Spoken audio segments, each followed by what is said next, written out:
This is the Gargoyle of the Front Row Fanatics, and you're watching my two good friends on Top Rope Reality.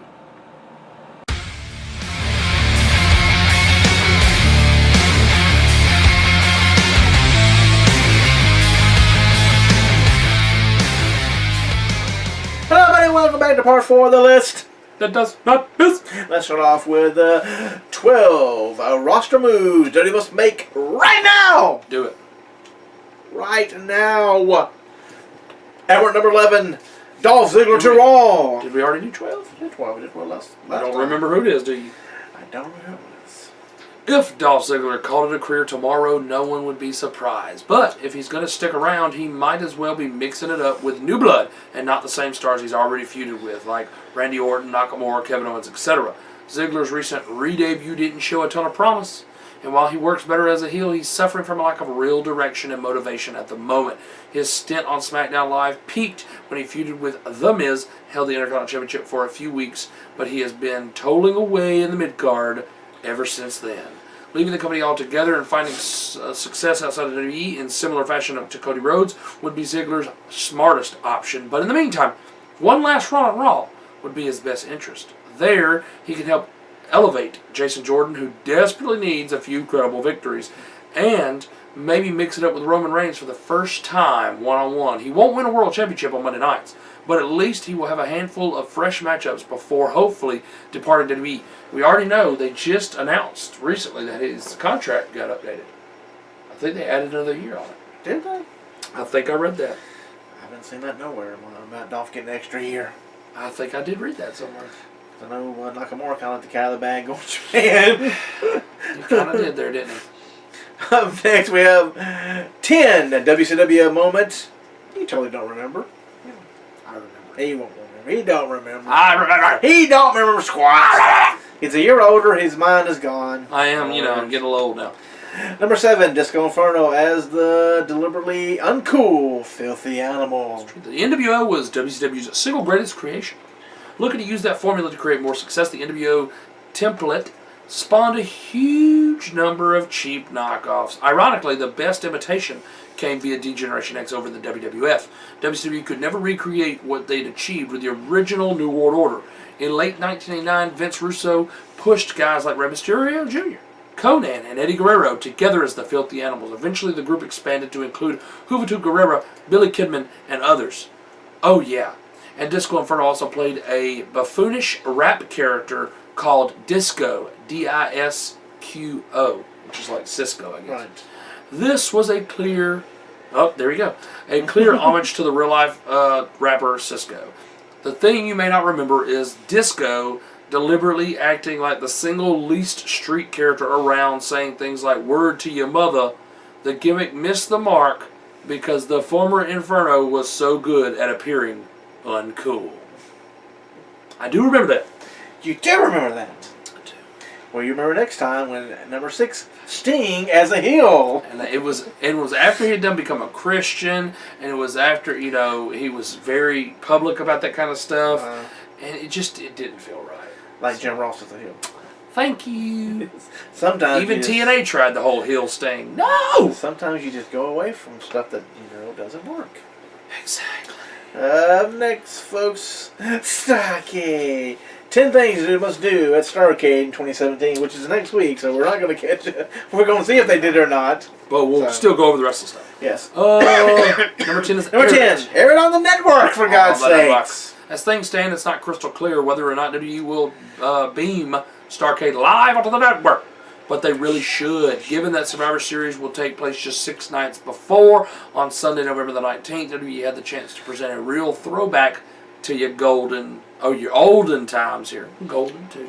Yeah, golden. Back in 1981, the special This Tuesday in Texas pay-per-view almost immediately followed Survivor Series. No, it wasn't a raging success back then, but times are different with the advent of the network. There's no risk tied with airing Starrcade, even if it was a house show. WWE has already done this with specials in Japan, Madison Square Garden. The network is a vast collection of Starrcade memories, too. And those memories sit alongside pretty much every other major wrestling pay-per-view ever. Surely the company will want to push that archive when they have a captive audience who find their interest Plagued. by a recognizable event name from childhood. I mean, it doesn't make any sense why you don't put that on the network. I know. When I first saw it, I was WrestleCade's right down the road, so we're going to make Starrcade again. Next time, as we talk about 10 things that you must do at Starrcade 2017, create a retro theme set. Ooh! That'll be nice. You know they don't like spending money on sets no more. No, or fireworks. Yeah. Damn the fireworks.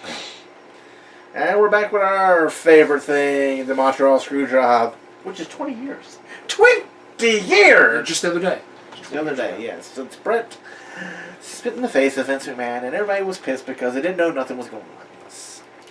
Well, we have our 10 backstage stories of what really happened that night. Yes. Between Brett being upset, Pat Patterson drinking too much, Mick Foley can't rent a car. Pat Patterson right across the street. So much. Right away. So much. Right away. But now we're gonna also work on this one. And his wife said that he knew something was up. He was nervous. Nervous. Anxious and nervous. Oh my goodness. Nervous. But tonight we're going to talk about Jim Ross was also kept in the dark. Or today, wherever you're watching this. Yes. As you said tonight. So. Somebody may watch it. Somebody might be watching it tonight. Not tonight. Not tonight, because it won't be put at up night. At nighttime. Yes. That's true. Jim Ross kept in the dark. Jim Ross was the commentator on the night of the Montreal Screwjob and says that he had no part in what happened.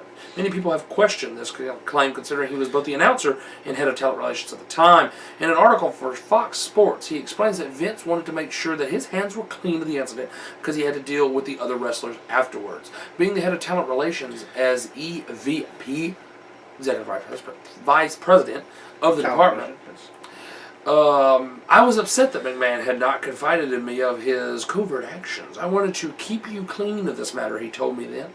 You have to continue to communicate and support the talent roster, and they have to trust you. You knew nothing on purpose because you can honestly tell each and every one of them how you feel about what went down. And be honest with them, and that you did not know. Your role as restoring a productive and professional locker room is going to be a challenge we have to meet, the chairman told him. Even though Vince's intentions were to keep the heat off of JR, it didn't really help when he had to try and get the roster to trust him. While I understand Vince's logic and it makes a great deal of sense, there were still plenty of issues convincing the talents of that they could trust me and that I was there to listen to and to help them. A tough situation for JR. At the end of the day, Vince probably made the right call in not telling him about it so he could look talent in the eyes and tell them that he wouldn't screw them over. Your boss will, but not me. That's true. You can say that because I'm telling the truth. Yeah. Vince will screw you over in a heartbeat. Not me, though. I've got your back. You know, I'm here for you. I'm here for you. I guess that's what he told him. He wasn't there for him no more, and they got somebody else. Right. But next time on the Montreal Screwjob, 10 backstage stories, Shawn Michaels gives his side. Yeah, because that's my thing. Like, you just sit there and say you didn't know and that, you wish you would have known. Do you really wish you would have known that? That's a lot to deal with, you know? Like, it's coming. We know it's coming. I don't think that would be a good idea. But I can see where they would think, well, of course you have to know because you're head of talent relations. You're in charge of all the contract stuff. You're in charge of, talking to us and stuff. So how would you not know? But he's also said when he does commentary, he does not want to know finishes. No, you don't. You don't want to know. You don't want to see it coming. You want to react like it just happened. If you know it's coming, it's hard to call. I mean, you're calling it, but okay. You're calling it with anticipation that it's already coming. Like, oh, wait, here it is. Well, if you're just watching it like with bated breath, just like a fan, right? You're like 1, 2, 3. No, not 3. It wasn't 3. If you already know it's going to happen, why would you put much effort? 1, 2. He kicked out at 2. Wow, surprise me. Yeah, it's almost like you've rehearsed it. Like, oh, he's going to kick out. 1, 2. Hey, he kicked out. So I mean that makes sense, and so maybe that's why he could have said, "Well, I didn't know the finish. I don't know finishes to the matches." He could have pulled it off that way. Which a lot of them didn't know. Right? Would have helped. But that's it for this week. That is 147. If we could just get this fast on part 3, you might be happy with it. Yes, but It happens. It happens. But next time, we will have ringside news. We will have. What happens? What will happen? We'll go in February of Monday Night Wars. We will do that. WCW women, you totally don't remember Sting of the Hill. I remember. Some more things that WWE must do for Starrcade. Montreal Screwjob, we're going to talk about Shawn Michaels giving his side of the story. The roster moves that WWE must do right now. Now. Not tomorrow, not. And now is that something totally different? Right beside it? Right now? Right after right now? Making the move? I know, making the move. Is that different? That's different. No, something. Same thing. People. Move. I know. I was saying is that's different from roster moves that need to be made. Right, that's what Okay. the Dolph thing. Making the move so is NXT people. It's the NXT people that they've made the grade of if they've done better or not. So we're continue with that, and we're going to book it. He's going to book Survivor Series, our own version, his version, my version. But you already know the version that WWE's give you. I'm gonna give you my version that I would like to see of current roster people. Yes, you're going to see a lot of old school, like almost the whole card will be nothing but Survivor Series matches, which is how it started, and that's the way it should be. And also, we're gonna build a federation. We're gonna build ECW. Only off current people, or how are we doing this? Dun, dun, dun. We're building it. How are you gonna build it? Build it. I'm saying, can we use the dead people? Yes, you're building it. You do what you want to do. Okay, I didn't know. I mean, like right now, okay, if we're doing Survivor Series, if we're you only want to using stick current stuff. Andre the Giant in ECW, stick his ass in Okay, so ECW. anybody's available. Yes. I'm just making sure because Survivor Series we're doing only current people. Right. So I just got to make sure that ECW we can use whoever we want. And we're building a federation. We build it the way we want to build it. CM Punk's coming back to wrestling. When we're booking it the way we want to book it with current people. I like it. Unless we change. So we build a federation. We may book Survivor Series with current people. Yes. When we book Royal Rumble coming in January, we may book it with whatever. Ooh. Our rules, our show. We do it the way we want to Well, do it. with Royal Rumble, you can kind of get away with that. You don't have to use current people because you have surprise entrance. Yeah. Surprise entrance. Shane Douglas will show up. Ooh. Leave why would they Target. do Show that? up from Target and show up on one night. He can leave Target. Target's right across the street, so he just showed up. Yeah, Pat Patterson can make a return. Awful. But that's it for this week. That is it. That's it. That's it. That's our month vacation. That was a long time. It We're really getting was. rolled back into things. We roll to Thanksgiving, then we get on ready for our big year ender. You gotta love the big year ender. With all of our big year enders, we'll give out our rewards. That's right. Who will get the Dick Togo Award of the year? Who will get it? I got my mind on somebody. We're not sure, so we'll have to see. But yeah.